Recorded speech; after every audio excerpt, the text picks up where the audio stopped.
Another draft pick signs on the dotted line while Howie Roseman's front for his secret recruiting event is all but done.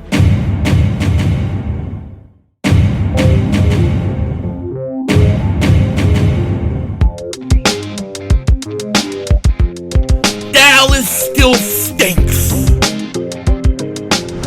Yo, but the way it kick Dingbat here and breaking news, breaking mother humping news. Not only do the Cowboys still stink, but the Eagles have done it again. They have signed another draft pick, making 7 of 10 players, all signed on the dotted line, ready to go. We have 7 of 10 draft picks signed. 4th round pick, Ty Robinson, has signed with the Eagles. That means he is good to go. So we got 3 guys left to go. Cameron Williams, Andrew Makuba, and then you have Jahad Campbell, all left to be signed, which I'm sure the Eagles will get done very, very quickly. I love this, man. I mean, I don't know if you guys remember in the old days, man. I remember when it always seemed like every year we'd have 1 or 2 players holding out, couple days, a week into camp, 2 weeks into camp.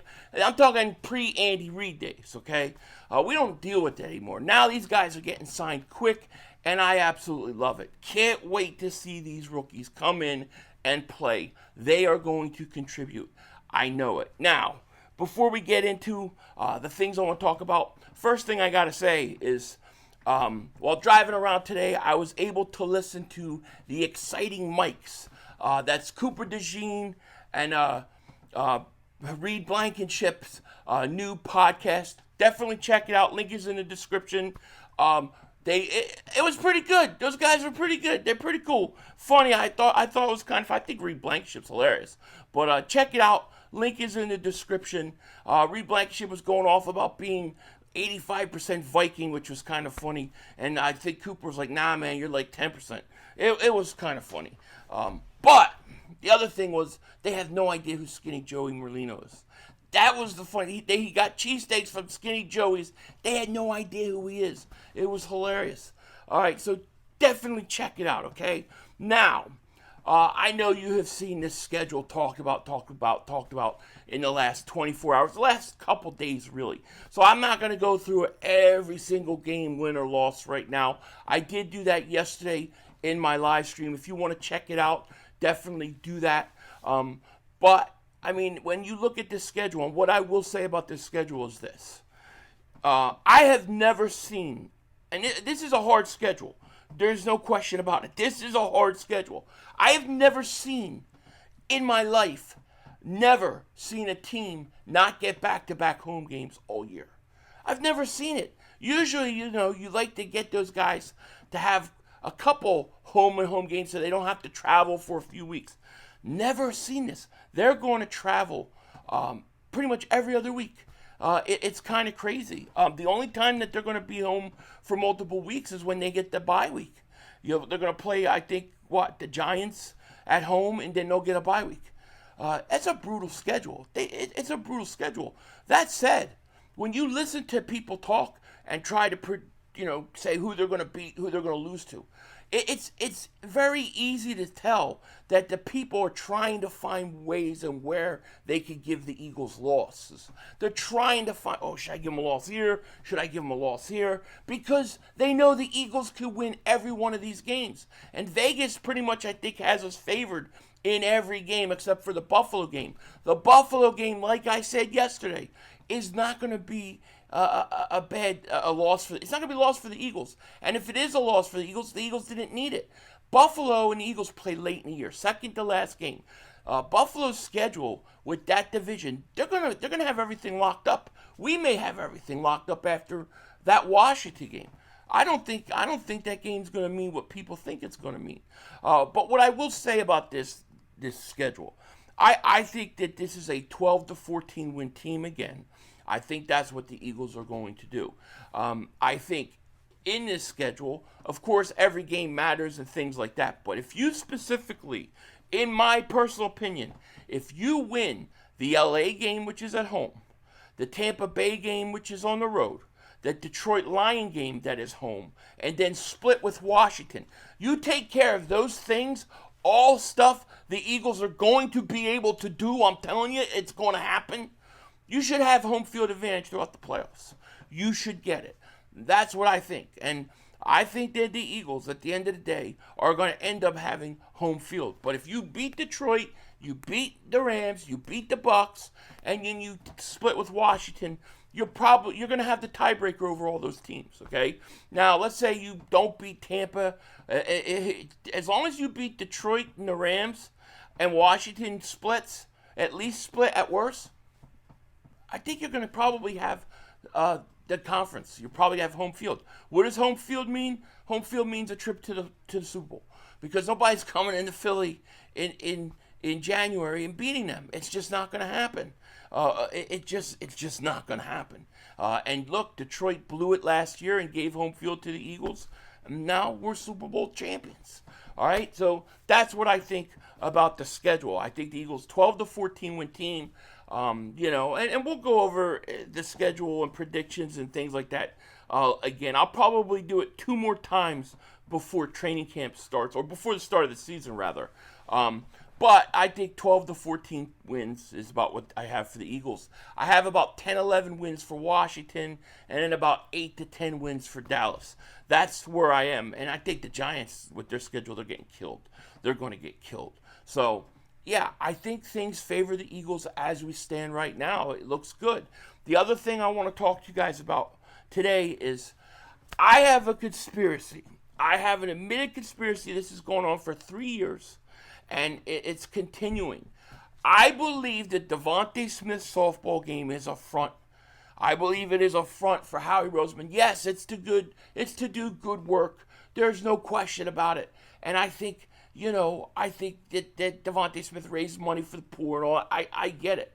But I also think it's used as a recruiting tool for Howie Roseman. They invite players from other teams that they may be interested in, let them come in, see how they mesh with the Eagle players in a softball situation, in the atmosphere like this, and then they go back and Howie talks to the players and say, what'd you think of this guy? What'd you think of that guy? If you look at it's the 4th year they're doing it, right? So you got they put out a post. Devontae Smith Softball put out a post, said, who would you like to see this year at Devontae's Celebrity Softball Game? For more information and fan experience, click the link in the bio. And you're going to have the softball game. It's the 4th annual. I believe it's June 28th. Okay? So this is really a Howie Roseman. This is a Howie Roseman. I'm telling you, I know you think I'm crazy. I know this sounds nuts, but go look at it. Go look at the past guys that have showed up and then wound up on the Eagles. Okay? This is a front for Howie Roseman to recruit. This is a secret recruiting event for the Eagles. Guys that may get traded, could be shopped. They invite to the softball game so that they can get some intel on them. Okay? Last year, Jahan Dotson played in the softball game. We literally talked about Jahan Dotson during the softball game. We talked about him, said he could be the next Eagle because why? Because he played in the softball game. There was safety the year before. There's been guys every year that have played in the softball game and then end up coming to the Eagles. It's happened. It's going to happen again. Who will it be this year? I don't know. Okay? And the Cowboy fans get nervous about this. They get very nervous. Because why? Because their boy, Micah Parsons, who we'll talk about in a second too, he already played in the softball twice. And future Eagle Micah Parsons, although I don't want him, we don't need him anymore. But I think they wanted to get a look at him just in case.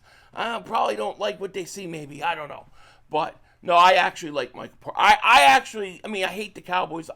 Micah Parsons, I think he's a great player. But he played in a softball game every year. I'm telling you, watch this year. Watch who they invite, because somebody that is there that is not currently on the Eagles roster will get signed by the Eagles or traded for at some point. Happens every year. Jahan Dotson is the perfect example, okay? Now, one other thing, we talked about the schedule earlier. I guess I just gotta say this. I don't think the Cowboy fans, I don't think the Cowboy players, I don't think Washington players, I don't think Washington fans, I don't think they could keep their mouths shut this summer. I don't think so. I think they're going to be talking and yapping all summer long. It's clear that the Dallas Cowboys think that they won the Super Bowl by the way those players walk around and their attitudes. Did you guys see the whole thing with Micah Parsons yesterday talking about Guantanamo Bay, CD Lamb? You don't get locked down Guantanamo Bay or stuff like that. I don't know, whatever.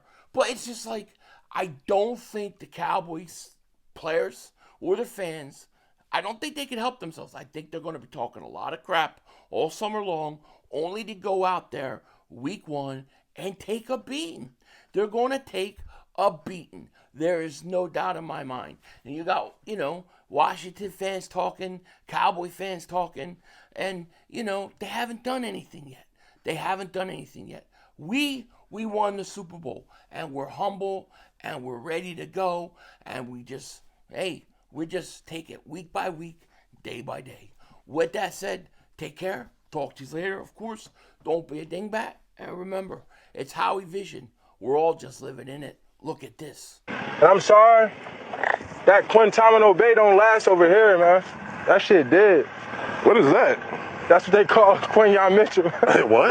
You guys are right here. They said Guantanamo Bay. That's where they said you headed. Wow. I said, they crazy. Y'all ever seen Prison Break? Stop the cap. Ever seen Prison Break? My captain came. They said, now they drag. I think Eagles fans in here. I don't care. Who's in here? They talking about you going to Guantanamo Bay. Guantanamo Bay. All right, so I ain't never been locked down on it.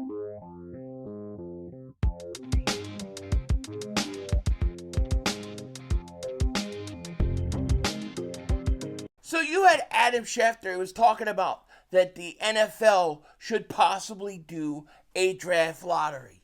All I have to say is I don't want any draft lottery. I don't want it anywhere around the NFL. To me, there's nothing more fixed than lotteries. Those lotteries, not just in the NBA, but also in the NHL, are fixed. They're fixed. You just saw what happened with Dallas getting the number one pick. Right? They got the number one pick. The Sixers got the third pick. Come on. The chances of that happening were astronomical, okay? And there's too many times where we've seen certain teams need somebody at a certain time, and the odds are ridiculous that it could ever happen, and then it always happens. I think in hockey, 1 year Edmonton won the draft lottery like 3 years in a row, and as they were winning it like 3 years in a row, the Cleveland Cavaliers were winning the NBA lottery like 3 years in a row. I don't trust it. I don't trust the lotteries. I think they're rigged, and I think the NFL should stay the hell away from it. Denzel Washington out. That's all, folks. The brother screwed us.